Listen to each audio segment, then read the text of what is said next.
คู่ขอคู่แคบสันหักตลอดไป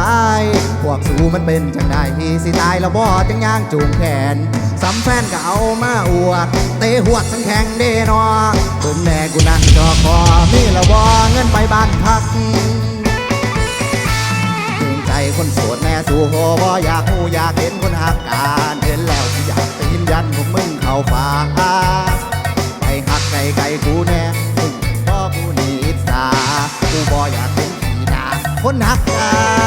รไปหักไก่สนตีนกูนะโคตรแท้พวกสู้นี่เนาะพวกมึงบ่มืดตาบ่กูยังโสดอยู่กูหูแล้วว่ามึงหักการบ่ต้องการนั่นก็ได้ดอกสู้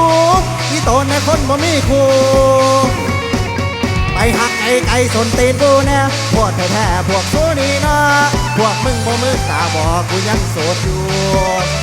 กูหูแล้วว่ามึงหักการบ่ต้องการนั่นก็ได้ดอกสู้ที่โตนในคนบ่มีคู่นั่งจูรูบ่มีไผเอาซึ่งไม่โตนคนโสดแน่เต้นั่งเซเวบ่มีไผเอา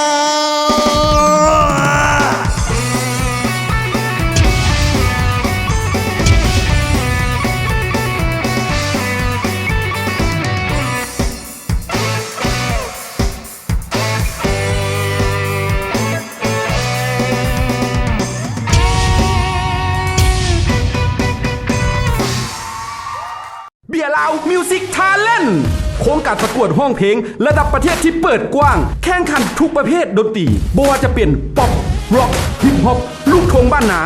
ผู้แข่งขันสามารถแข่งขันได้ทั้งประเภทห้องเดียวหรือกลุ่มเพื่อแสดงความสามารถทางด้านดนตรีให้ถึงขีดสุดและคว้าเอาตำแหน่งชนะเลิศเป็นเบียร์ลาวมิวสิกทาเลนต์ประจำปีนี้พร้อมกับเงินรางวัลทั้งหมด250 ล้านกีบแม่นไผ่จะเป็นเบียร์ลาวมิวสิกทาเลนต์ประจำปีนี้